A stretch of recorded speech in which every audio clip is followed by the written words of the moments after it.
Good afternoon, everybody. We will continue the lecture of hernia. Today we will discuss about inguinal hernia. Anatomy of the inguinal area. It is important to know a few points about the anatomy. First of all is the superficial inguinal ring, deep inguinal ring, and the inguinal or Popper's ligament. The superficial inguinal ring is a V-shaped defect in the external oblique aponeurosis, as you see here. This is the pubic tubercle. Just above it is the superficial inguinal ring. This ring is a V-shaped defect in the aponeurosis of the external here, the external oblique aponeurosis, and is about 1.25 cm above the pubic tubercle. This ring is bounded by superior-medial and inferior-lateral crust. Normally, this ring does not admit the tip of a little finger to pass it. Regarding the deep inguinal ring, is a U-shaped condensation of the transversalis fascia, lies 1.25 cm above the inguinal ligament. Midway, here is the deep inguinal ring. It is the mid-inguinal point between the symphysis pubis and the anterior superior iliac spine. About the inguinal ligament, it is formed by the lower border of the external oblique aponeurosis. This discussion, we discussed this in more detail in the lecture of clinical inguinal hernia examination. The inguinal canal, it is an oblique passage in lower part of abdominal wall 4 cm in long, and it is situated above the medial half of inguinal ligament. It extends from the deep inguinal ring to superficial inguinal ring. So the area between the superficial inguinal ring and the deep inguinal ring is called the inguinal canal. This is the area of passage of the spermatic cord. In infants, both superficial and deep rings are superimposed. يعني واحد فوق الله.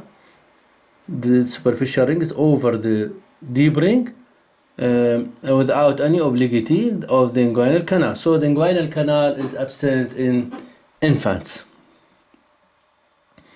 The inguinal canal in female is called as the canal of neck.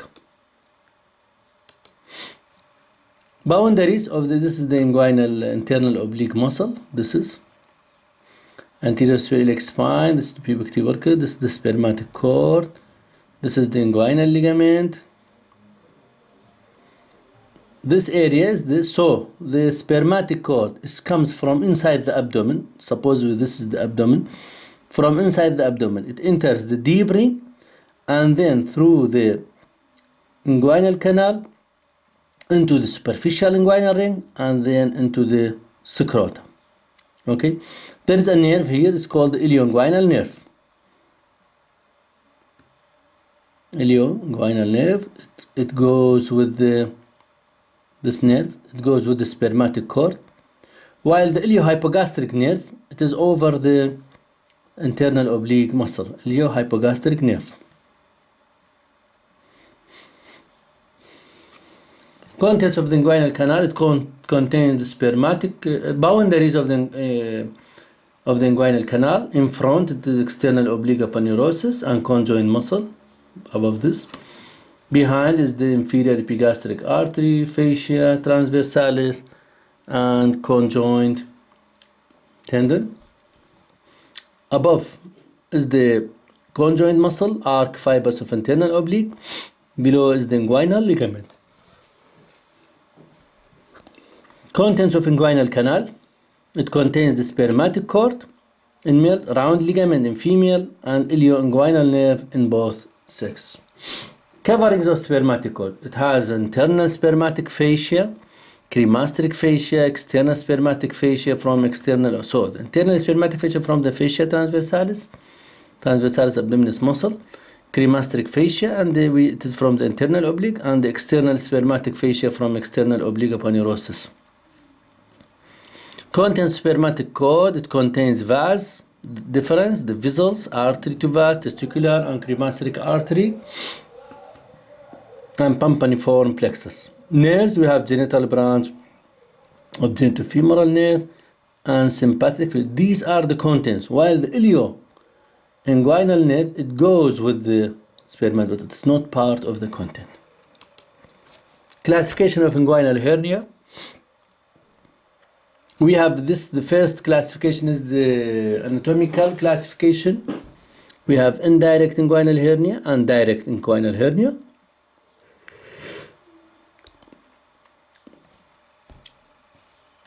As you see here, it comes out through the ring along with the cord. It occurs while the direct goes the posterior wall of the inguinal canal through Hasselbalch's triangle, bounded medially bilateral border of the rectus muscle. This is the floor, Hasselbalch triangle, floor of the inguinal canal. The second class is according to the extent of the hernia. Babonocele, here the sac is confined to the inguinal canal, only. It does not exit from the external superficial inguinal ring. Confined to the inguinal canal, it is called babonocele. While funicular, here the sac crosses the superficial inguinal ring but does not reach the bottom of the scrotum. While complete scrotal, here the sac descends to the bottom of the scrotum. Saddleback or pantaloon hernial sac has got both medial and lateral components. As you see here in these figures, you see the babonocele, this is the funicular, and this is the complete, descending down to the scrotum. This is the classification according to the extent of the sac of the inguinal hernia. Extent of the sac. Indirect oblique inguinal hernia. This is the most common type of hernia, 65%. It is more common in younger age group as compared to direct inguinal hernia. Direct inguinal is more common in the elderly patients. Usually it's on the right side, but during first decade, but in second decade of the life, the incidence is equal in both sides. Hernia is bilateral in 20 to 30%. Sac is thin and indirect type. The neck is narrow. Coverings of the indirect hernia: extraperitoneal tissue, internal, cremasteric, external, and the skin. These are the difference between the indirect and direct. Can occur in any age, common in elderly, occurs in pre-existing sac, always acquired. Usually, all of the congenital hernias are indirect. While direct inguinal hernia is usually acquired.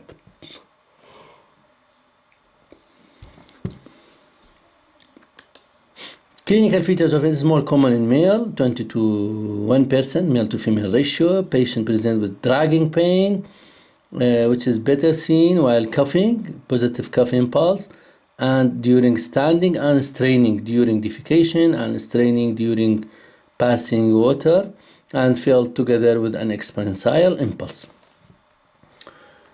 In complete type, the content descends down to the scrotum completely. Contents are either small bowel, large bowel, omentum, or combined. Sometimes the ovary and tubes may be the content in female patients. In infants, swelling appears when the child cries and is often translucent. An internal ring occlusion test. I will not speak about the tests because all of the tests I discussed them in the lecture of clinical hernial examination. You can see that. Okay.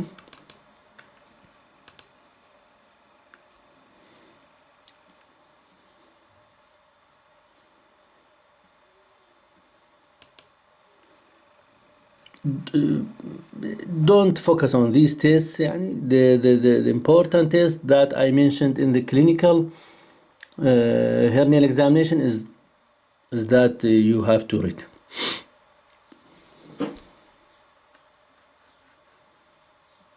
Differential diagnosis: hydrocele and descent tests, femoral hernia, hydrocele of the canal of neck, lipoma of the cord, inguinal lymph node enlargement, and groin abscesses.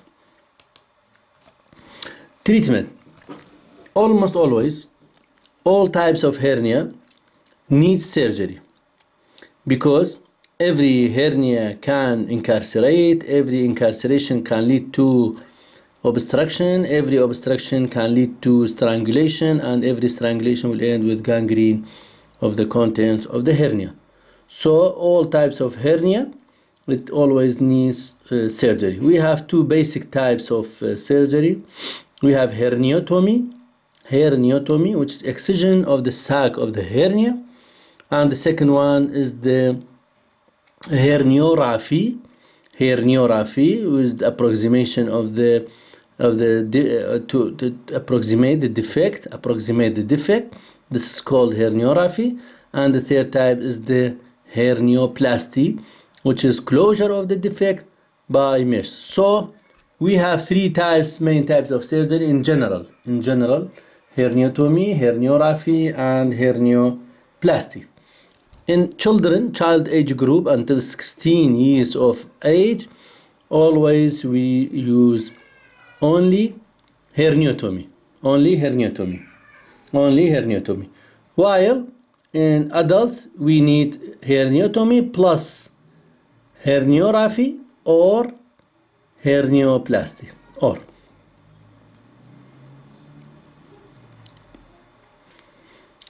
So, first of all, you have to treat the predisposing factors, which includes treatment of benign prostatic hyperplasia, dilatation of strictured urethra, treatment of chronic bronchitis, cough, chronic constipation, and so on. All of the precipitating factors must be managed at first, and then after you have to undergo the surgery. Includes herniotomy, excision of the hernia, as I said. Repair may be pure tissue repair, which is called Scholdi's repair, as you see here.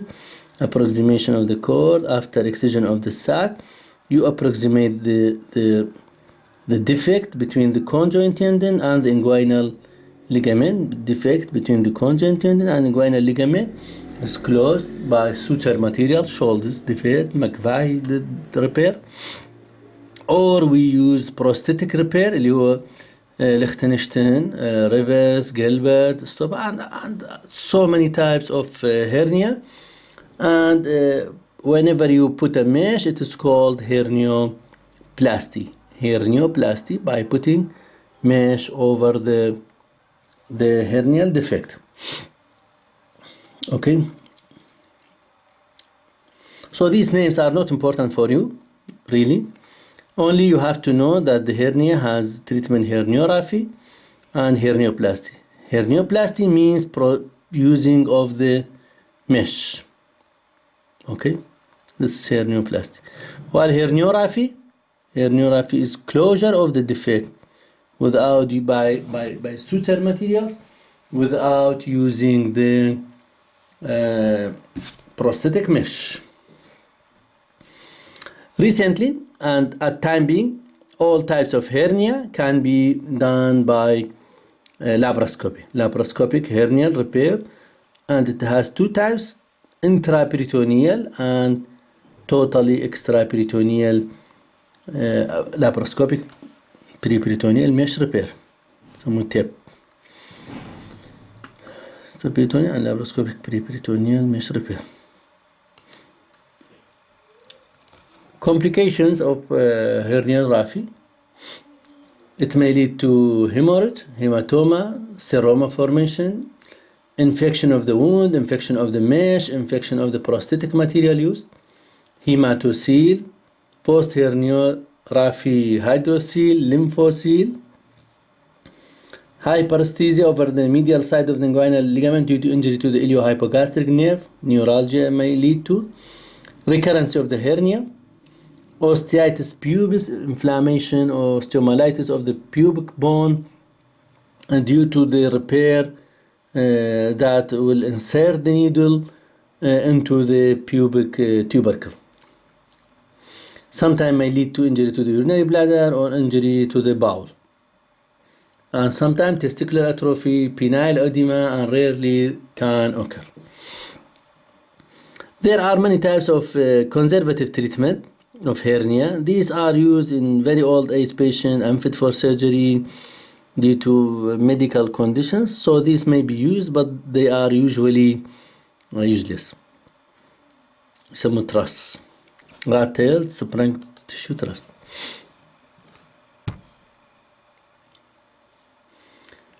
Malgagni bulging, it is protrusion of abdominal wall muscles during leg rise. Test as weak, soft, supple, swelling, which signifies poor abdominal muscle tone. It is not hernia. It is not hernia. That particular hernia requires mesh repair. It is also concludes that particular hernia requires mesh repair. Surgical treatment is common in old age, but it is not important to do the surgery. It is not significant and needs no surgical interference. But if it is mandatory, you can do it by with hernioplasty.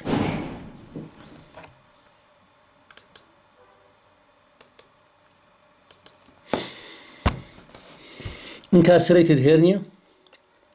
Here, the lumen of the posterior of the portion of the colon. Sorry.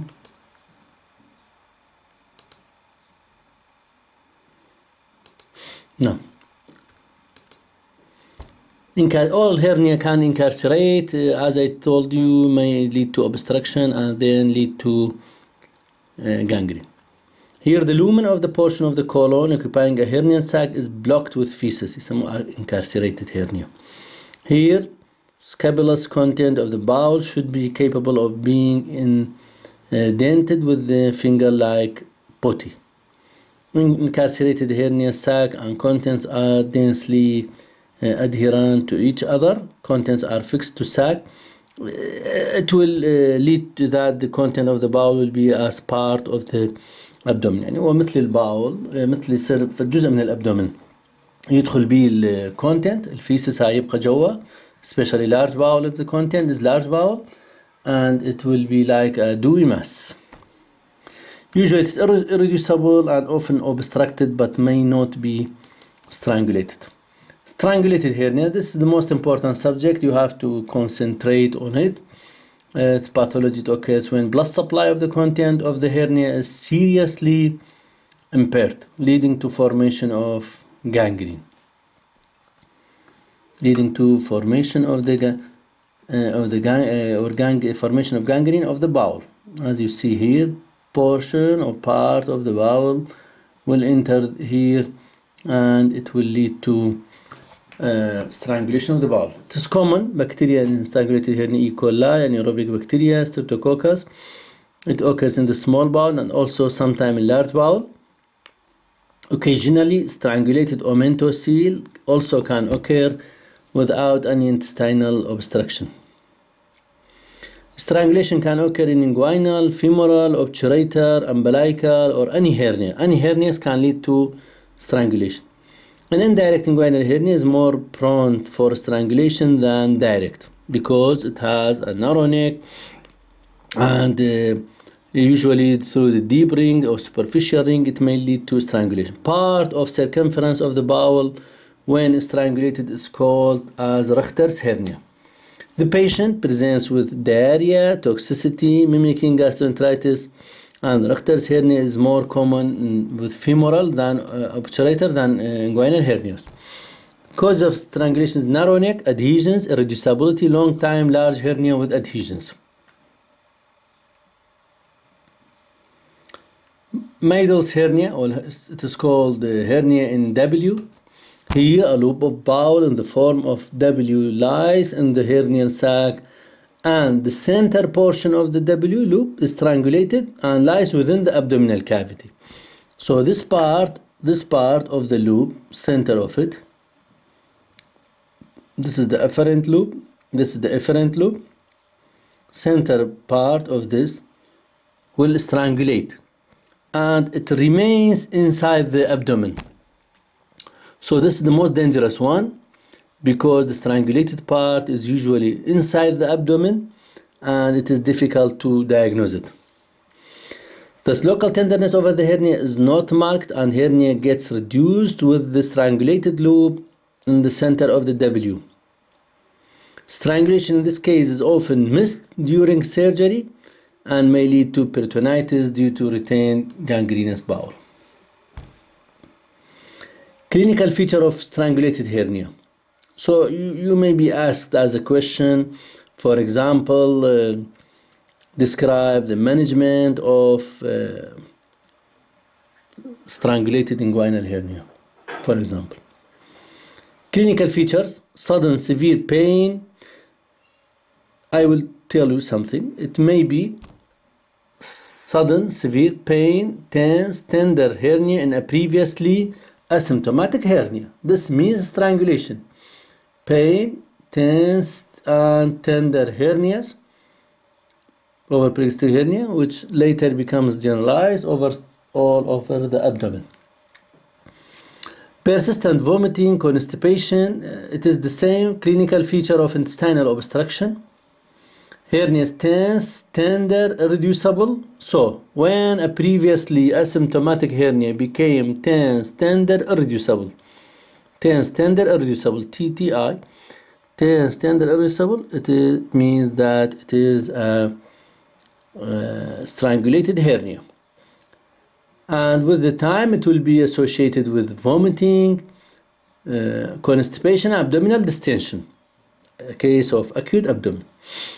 Rebound tenderness is diagnostic. Features of toxicity and dehydration: abdominal distension with guarding and rigidity with oliguria. Strangulation during infancy in female infants. The content may be ovary with or without fallopian tubes. Investigations: plain X-ray may show you multiple air fluid levels, serum electrolyte imbalance, blood urea, serum creatinine, total white BC count is increased, and ultrasound of the abdomen sometimes may be useful. Strangulation without obstruction, for example, Richter's hernia and omentocele. This strangulation but leads no obstruction, no bowel obstruction. Omentocele and Richter's hernia. Treatment of strangulated hernia: the patient is admitted to the hospital. Nasogastric tube is putted as a case is treated as a case of intestinal obstruction, acute abdomen, acute intestinal obstruction. Intravenous fluid, correction of dehydration, electrolyte imbalance, antibiotics, urinary catheterization to maintain adequate urine. And then emergency surgery is done, اللي هو يسموه Bassini repair is done by placing interrupted non-absorbable sutures to close the defect. Drain is putted and then antibiotic IV fluid continued. Once the bowel movement begins, oral diet is started in 5 days. Post-operative problems may occur: complication, infection, leak with fistula, and septicemia. During surgery for strangulated hernia, mesh is usually not used. Any infected emergency surgery, mesh is not used because عدو اللدود للميش هو infection if occurred, you have to remove the mesh and the surgery will fail. So surgery mesh is not usually used, and biological mesh can be used during the surgery. Another type of mesh, it is not used, but usually in general mesh is not used. Sliding hernia, or it's called hernia in glissade. Here, posterior wall of the sac is not only formed by the parietal peritoneum but also by sigmoid colon in the left side and cecum on the right. Part of the colon, sigmoid on the left side, cecum on the right side, will become part of the posterior wall of the hernia, the sac of the hernia, and sometimes it contains portion of the bladder on both sides. Lately, small bowel sliding hernia or sackless sliding hernia can occur. Content of the sac is usually small bowel or omentum, and in sliding hernia occurs exclusively in male patients. Mainly on the left side occur the pressure of the sigmoid colon. Due to pressure of the sigmoid colon, it commonly occurs in indirect sac, even though femoral and direct sliding hernias are known to occur. Bilaterality is extremely rare. It is seen commonly in adults and elderly. Huge hernia can occur, which extends into the scrotum and do not get reduced totally. Clinical features: large globular swelling in the inguinal region descending into the scrotum. Often it is irreducible. Small bowel as the content of sliding hernia can lead to strangulation. Treatment: always surgery. Femoral hernia. This is also an important subject in femoral hernia. Surgical anatomy. You have to know something about the surgical anatomy of the femoral canal. It is the medial most compartment of the femoral sheath, so it is located in the medial part, most medial part, which extends from femoral ring above to saphenous opening below. It contains fat, lymphatics, lymph node of clot. It is 1.25 cm, 1.25 cm long and 1.25 cm wide at the base. So it is a narrow neck hernia. Below it is closed by cribriform fascia. The femoral ring is bounded anteriorly by inguinal ligament, posteriorly by iliopectineal ligament of Cooper, pubic bone, and fascia covering the pectineus muscle.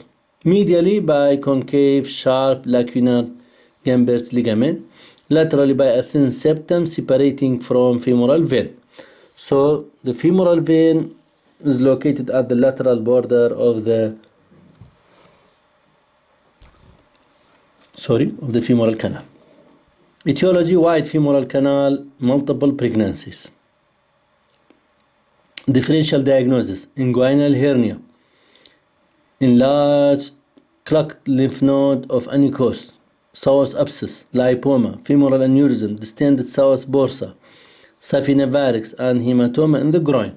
These are differential diagnosis of femoral hernia. Clinical features: common in female, 2 to 1%, common in multipara, rare before puberty, 20% occurs bilaterally, however more common on the right side.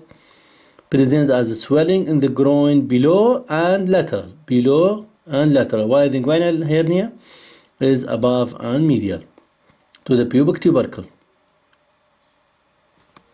Swelling, impulse on coughing, reducibility, gargling sound during reduction, dragging pain are the usual features.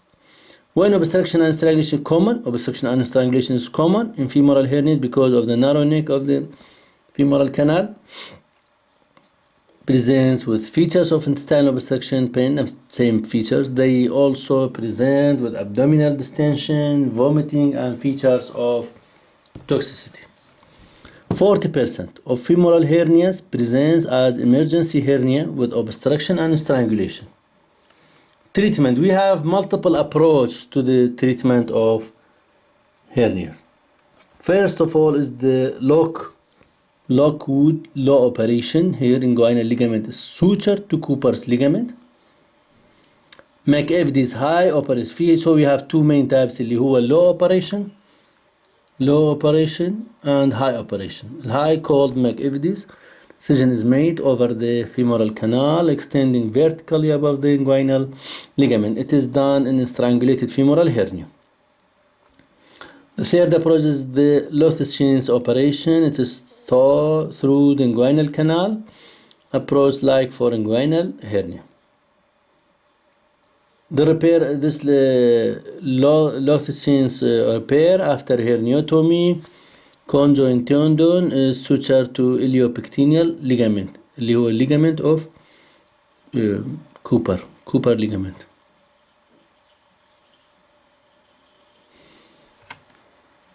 This is Cooper ligament. I don't write it. Cooper ligament. Complications: bleeding, hematoma, abscess formation.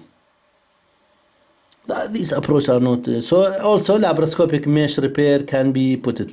All types of hernia can be repaired by laparoscopy.